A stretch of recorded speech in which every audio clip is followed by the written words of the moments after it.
Thank you.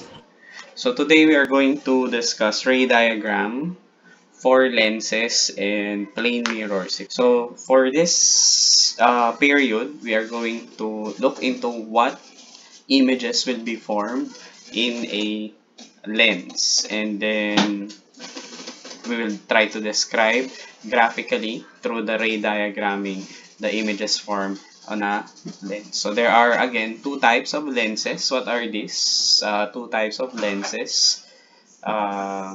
Cholo. Convex and concave, sir. Okay, very good. So we have convex and concave lenses. These lenses are also known to be converging and diverging lens. So, pag mirror, 'di ba? Concave ay converging. Pero kapag lens, tatandaan natin na kapag lens, ang concave lens ay diverging lens. At ang convex lens naman ay converging lens. Tatandaan yun, ha? So let's look into these two lenses that I prepared. So I have a convex lens and a concave lens. So papansinin natin anong difference ng concave at convex. Kapag concave, may paloob. Tama? Pag convex ay matambok palabas. So the concave is thinner at the center. This is concave. We have thinner at the center. While on a convex, thicker naman siya. Okay, thank you. Thicker at the center. Okay? Yun yung ating tatandaan. Then, when we draw rays, let's take note that we are drawing rays. So, when we draw the ray, let's take note that it should have an arrow. So, if we are going to draw this ray diagramming, we need to look into the different points where we are going to consider the ray passing through. So, we have here the optical center or the midpoint, that's O. So this is your optical center, or what we call as the midpoint. Then we have here your first focus and then your second focus. Okay. Then on the other side, we have also F prime and 2F prime. So in this case, we can notice that there are two focuses, points of focus, since this is a transparent material. Unlike the mirrors, meron siyang side na hindi makakapass through yung ilaw. So it becomes an opaque material. But lenses are transparent, so there will be two focuses on the other hand. So we are going to look into where should be the incident ray is coming from. Saan manggagaling ang ilaw? So you as the observer will determine where the incident ray is coming from. Pwede siyang sa left, pwede siyang sa right. So for convex, ganun din, meron kang O. Then you have here your, ayusin ko lang.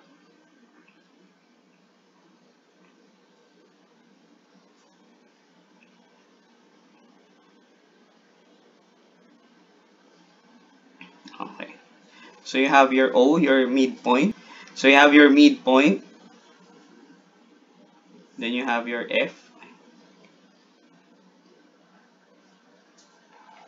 Then your 2F. Okay. Then on the other side, F prime prime.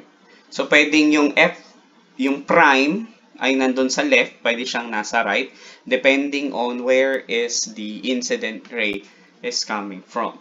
So, from here, we can draw the ray diagram and identify the images formed on a concave or on a convex lens. So, unahin natin ngayon yung concave. So, let's start with the concave. So, in a concave lens, let's take note of the following. The ray of light we're going to pick again 3 rays of light that will intersect on the object. And then that light will refract from the lenses. So we will take note of this. Number 1, we have red. Pili tayo red, blue, green na lang para makita nyo agad. Hindi, palitan natin blue. So number 1. And then green, number 2. Saan green?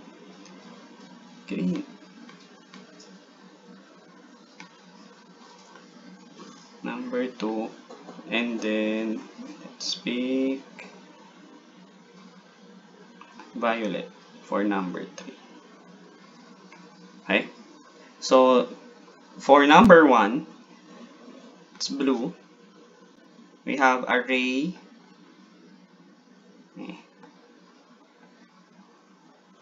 parallel to the principal axis.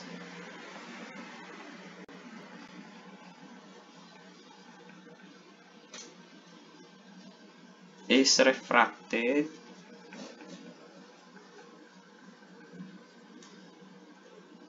so that it appears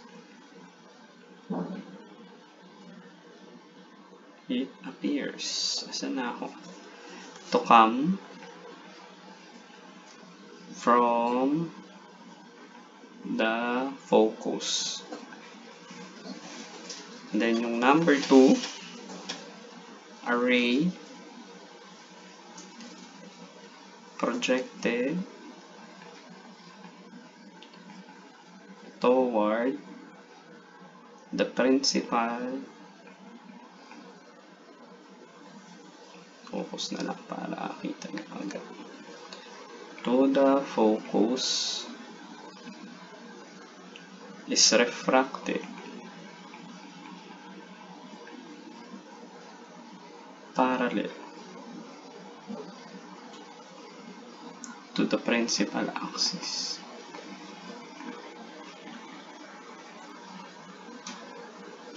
Then yung number 3, a ray directed toward the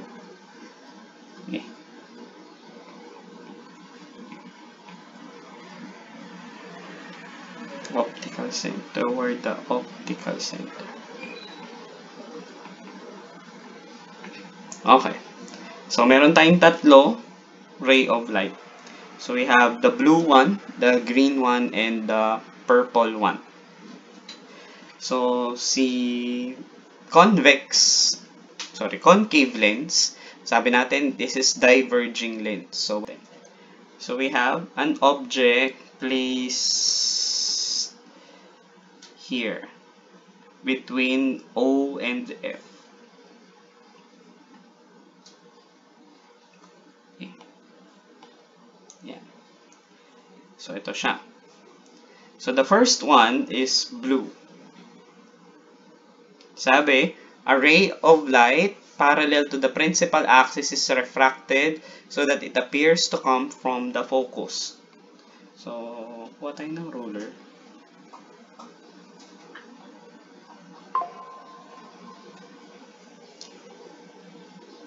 So, this ray of light will pass through here. and then it will refract as if it came from the focus. Then it will refract this way.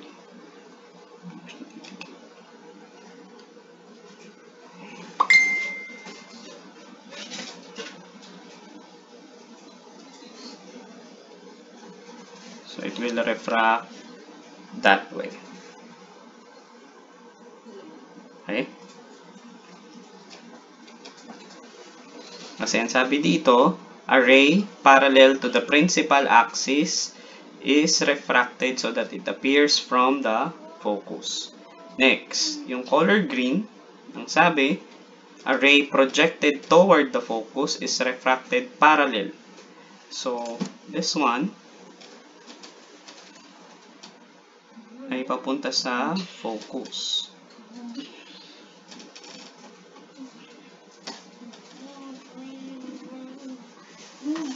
Ito siya sa focus. Yan. So, from here, it will move and then refract parallel.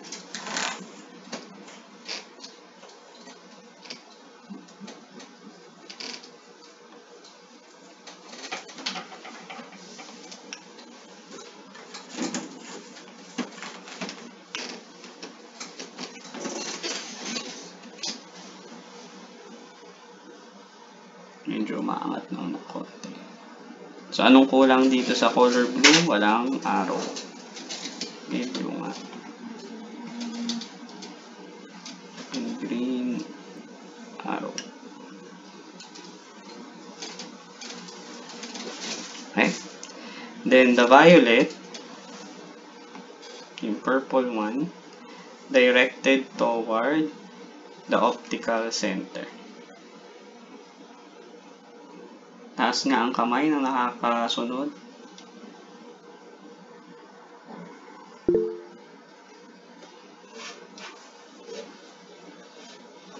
Okay.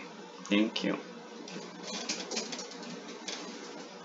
In this case, you will notice that it will not what? It will not intersect. Tama? Hindi mag-intersect ang ating object. So, anong mangyayari? Magagawa tayo ng imaginary line. So, dito, unahin natin yung color blue. So, you will have a line. Okay. Medyo mahirap pag ganito eh. Ayan natin.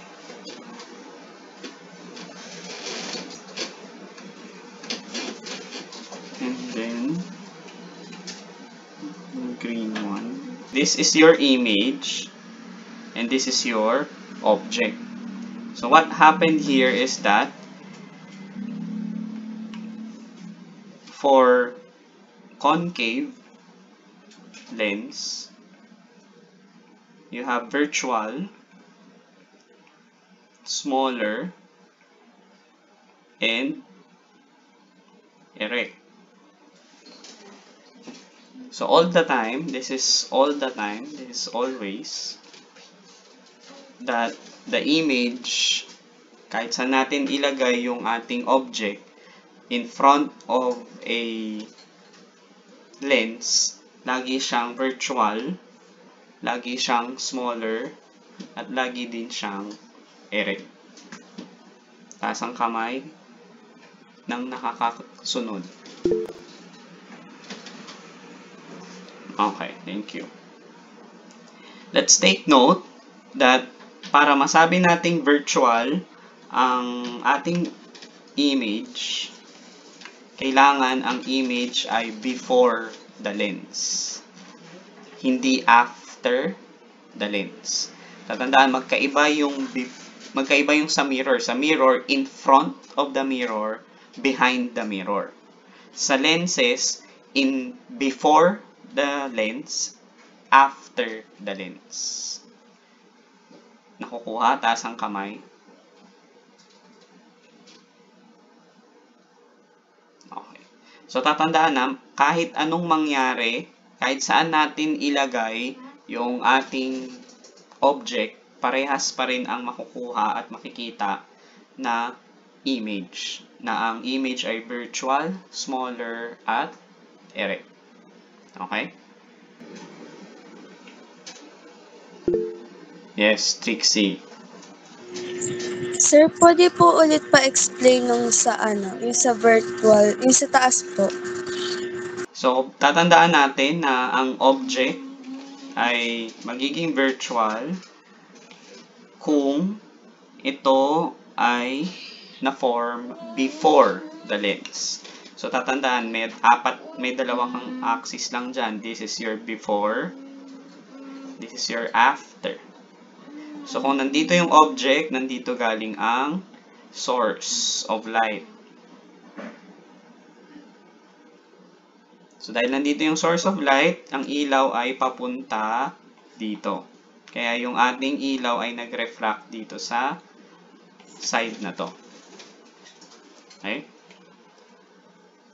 Mapo-form ang image, kapag na-form ang image before the lens,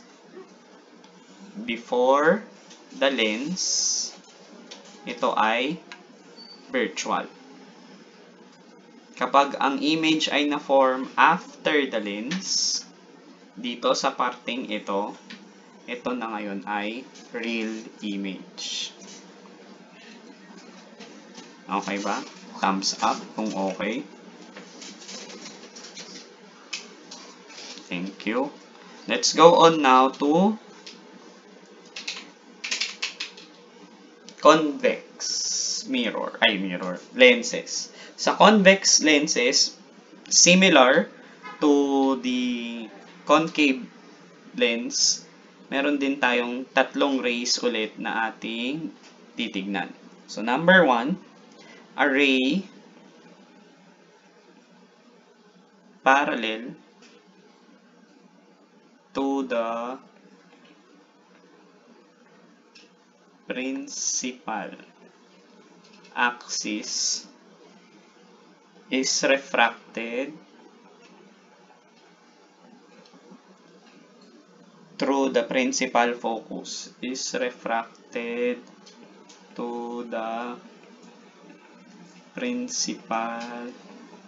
focus. Okay. And then yung green to a ray passing through the principal focus is refracted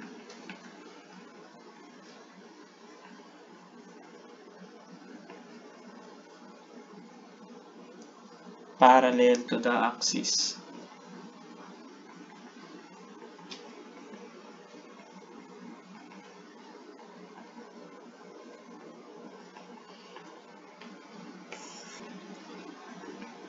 A ray passing through the midpoint.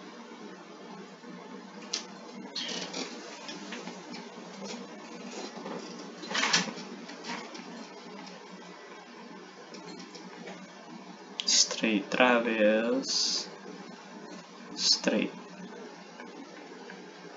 on.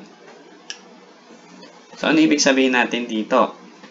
Kung kanina, yung ray number 1 ay parallel sa principal axis, tapos nag-refract siya as if galing siya dito sa focus. Ngayon, sa convex lens, meron tayong object. Bigay tayo ng object. Start tayo dito.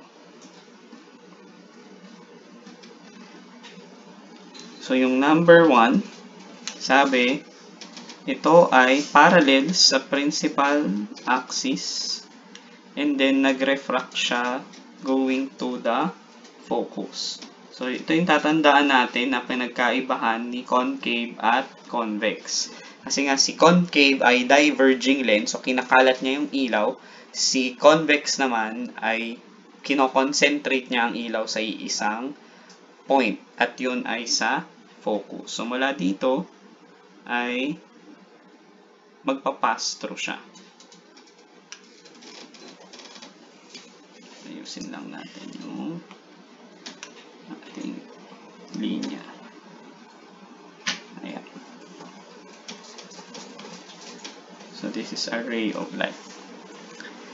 Then, from here, we have number 2.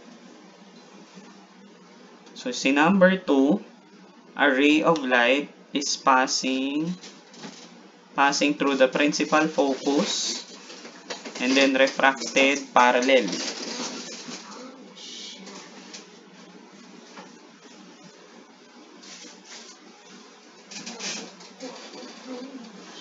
So, ganito siya. So, galing siya dito, passing through the focus and then refracted parallel.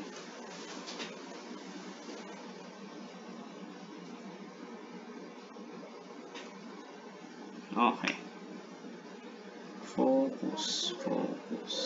Ayan.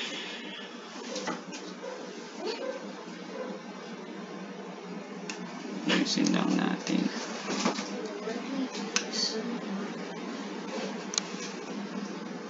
So that's from the focus. So that's a ray of light from the focus and then it will be refracted parallel to the principal axis. Okay. Okay. Then yung isa naman, papunta lang siya diretso sa optical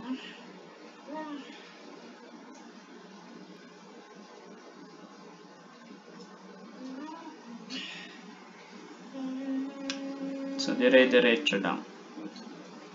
Saan ngayon sila magtatagpo?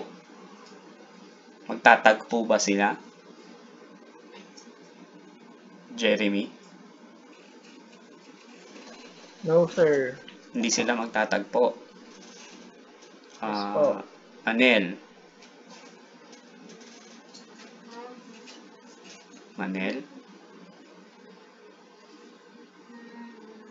Sir? Saan sila magtatagpo?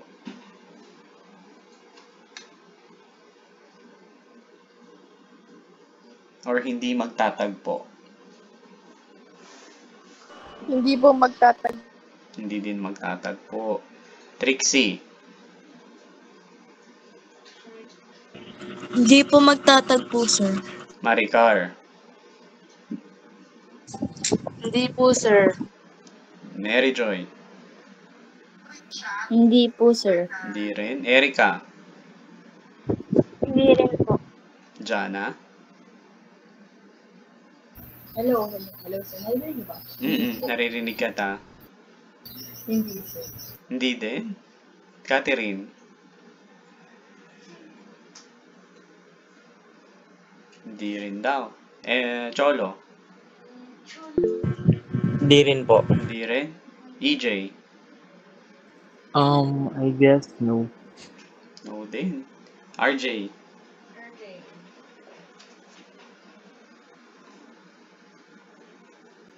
Hindi rin. Batal? Hindi rin po. Hindi rin. Sino absent ngayon? Wala si JM. Si Alex. Wala din. Sino pa? 30, 40, 15. Dalawa pa. Sa babae. Si Clarence.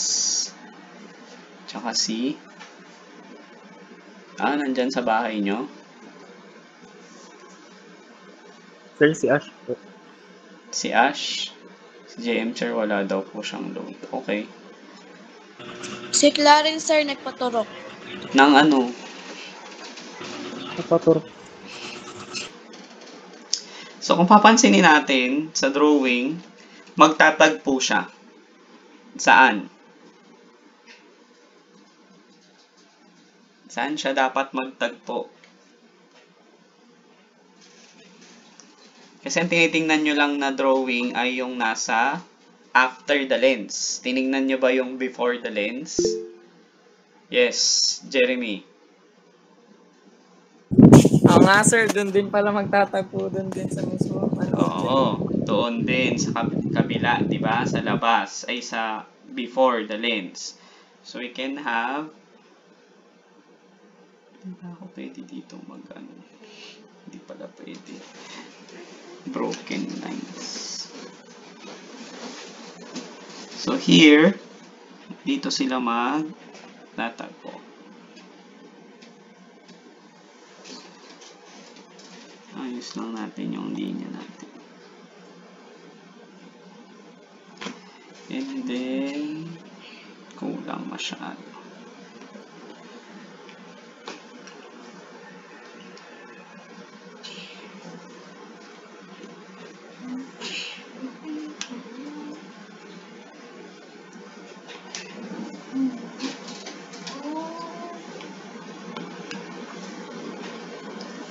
So, magtatagpo.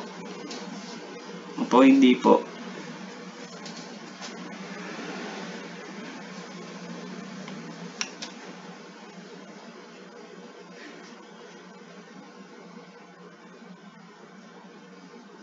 So, kung papansin nyo, may mga konting discrepancies kasi hindi tama yung aking pagguhit.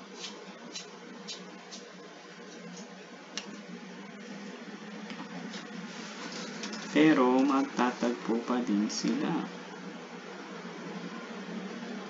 Yan. Lagyan natin ang arrow para hindi nyo ako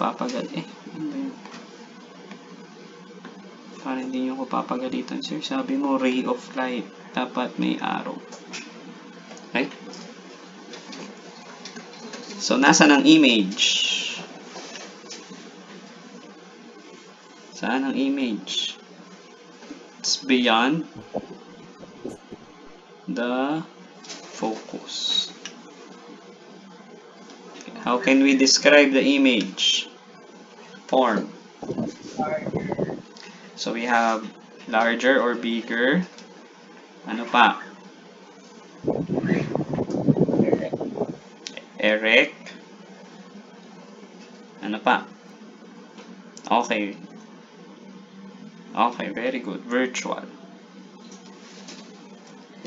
So this, our object here is object between F and O.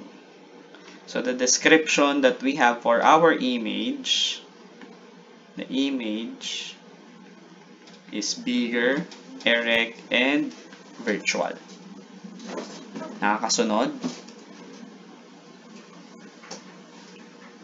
Thumbs up. Thank you. Thumbs up. Lagay natin ngayon yung ating object sa F. Lakayan natin para kitang-kita nyo.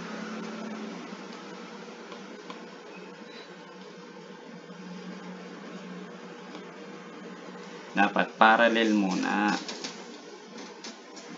Tapos, baliktad tayo. Papunta siya ngayon sa focus. Ayan.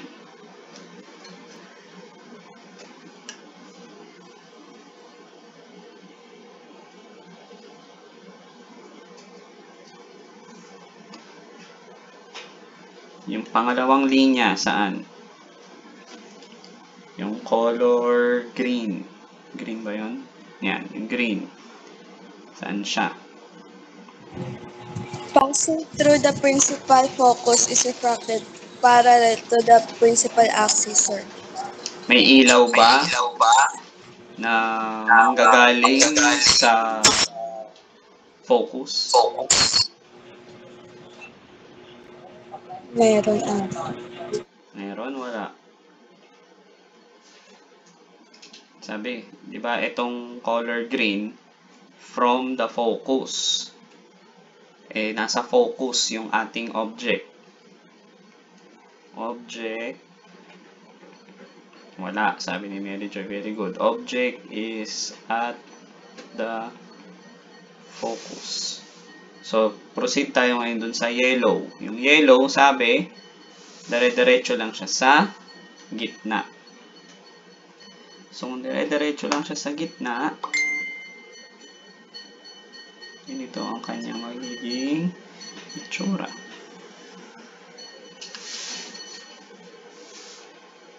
Magtatagpo ba sila? Thumbs up, thumbs down kung hindi.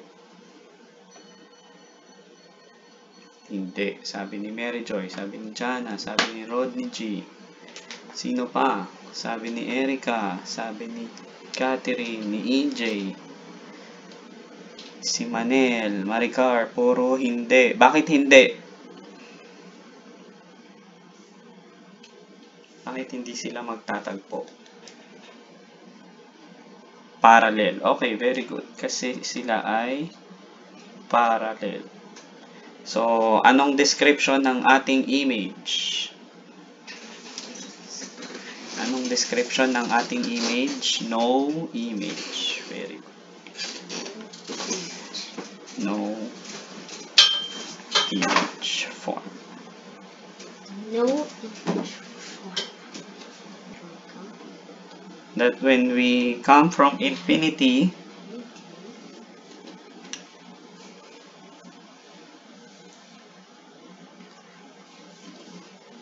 all ray of light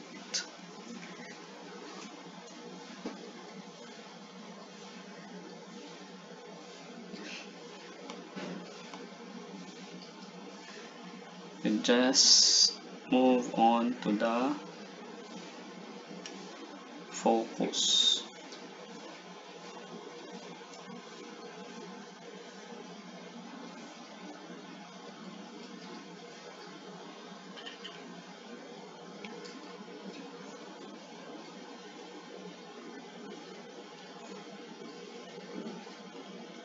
So, ganito ang magiging itsura niya.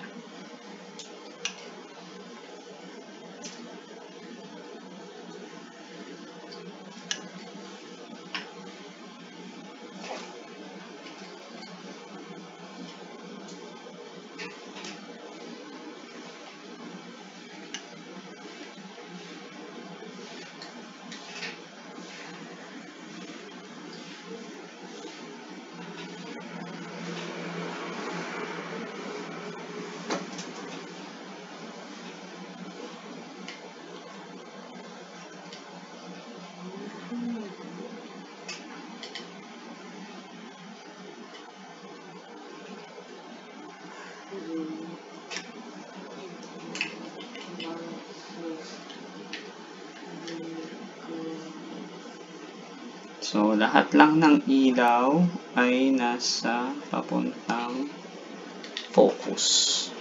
Kapag tayo ay gumagamit ng convex lens. So, the white line here represents the mirror. So, this one. So, this is our mirror. Okay, that's a mirror. That's a mirror. Okay. Okay? So, I will draw my object. My object.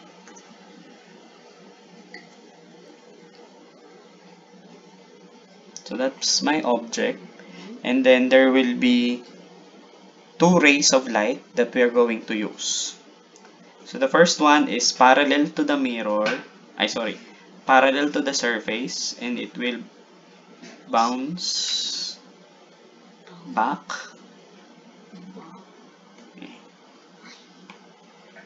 So, once it strikes the plane mirror, it will just strikes back. Ganyan. Hindi nag-straight line. Okay? Then, the second one, the second ray of light is coming from a distant light. So from here, kuha tayong ruler. Yes, do you have questions? Sino yun? Clarence? Can't even see because it's so dark. Let's have red one. Red one. So this light is moving, and you will notice that this becomes your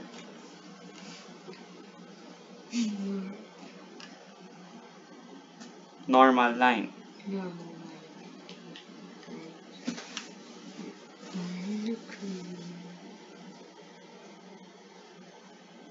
So the dashed line represents your normal line.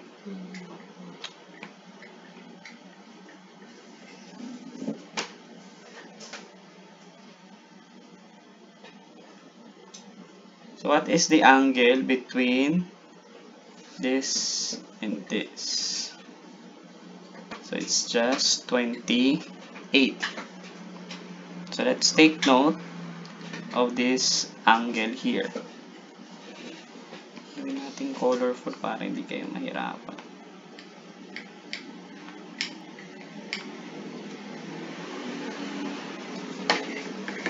Eh, ba't nag-erase?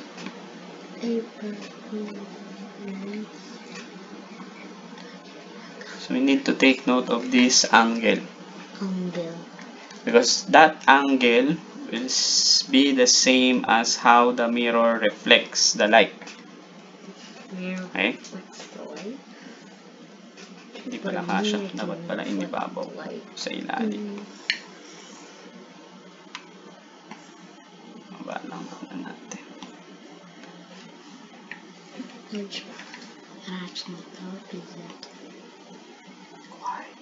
Okay. So, saan magre-reflect ngayon yung ilaw? Sabi, 28. Ito ay ilan?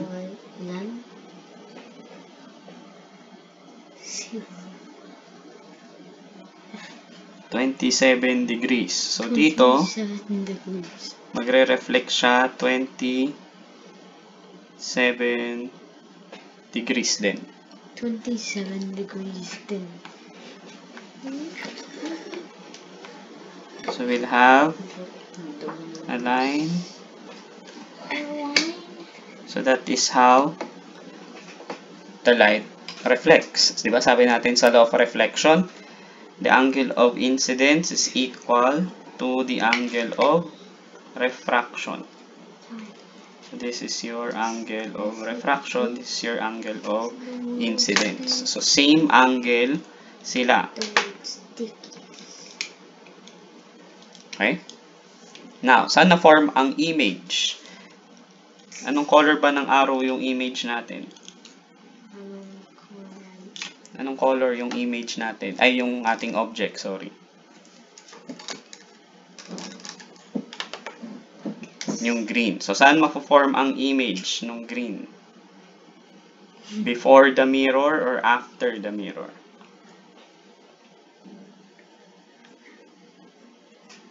Yeah, so many buttons. Answer, saan ma-form? Before the mirror or behind the mirror? In front of the mirror or behind the mirror? Saan ma-form? Dito ba sa in front? In front. Or behind? In front and behind. Saan? Saan?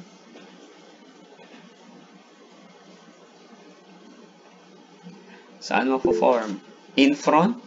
Not sure, sir. Behind.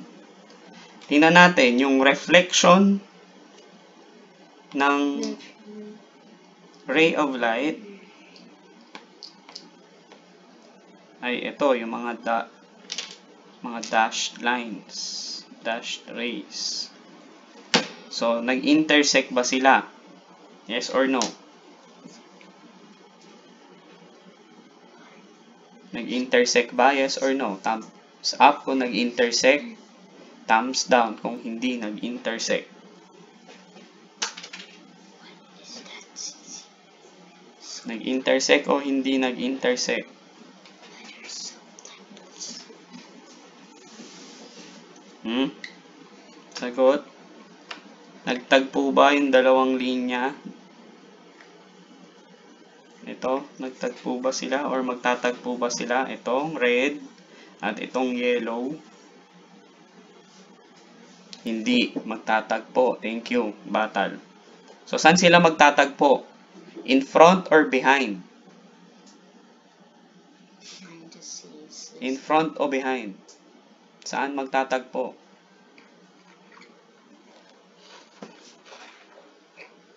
In front o behind? Behind. Thank you. Tagad yung sumagot. Because So, kung magtatagpo sila behind, so, ito yun. We have the red one.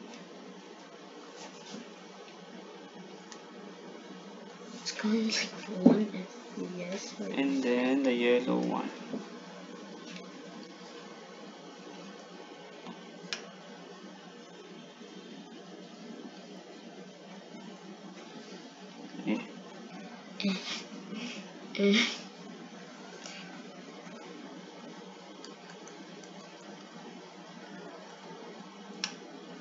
I had some bacon.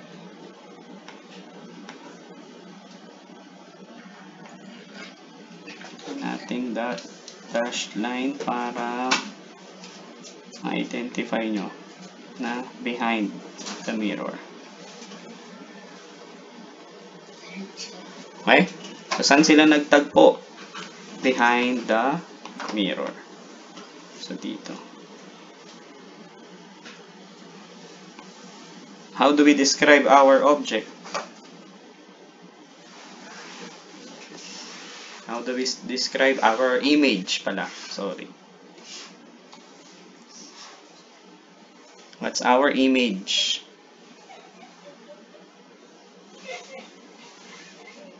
Virtual, erect. Okay, that's true. We have virtual.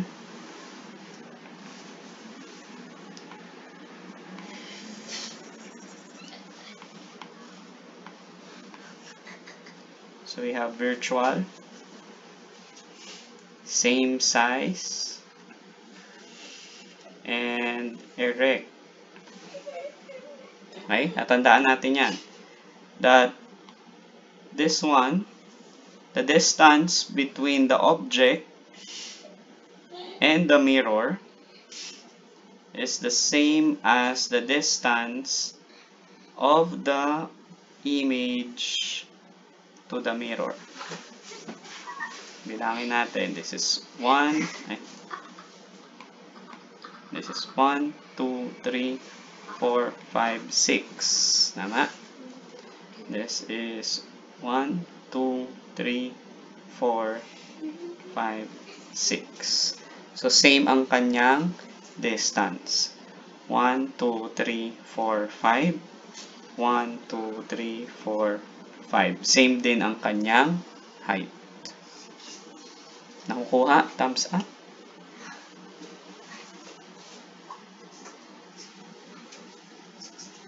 Okay. Ayun lang naman tatandaan natin. Kapag plane mirror, ganyan siya natin ito-drawing. Okay? Question? Pa-open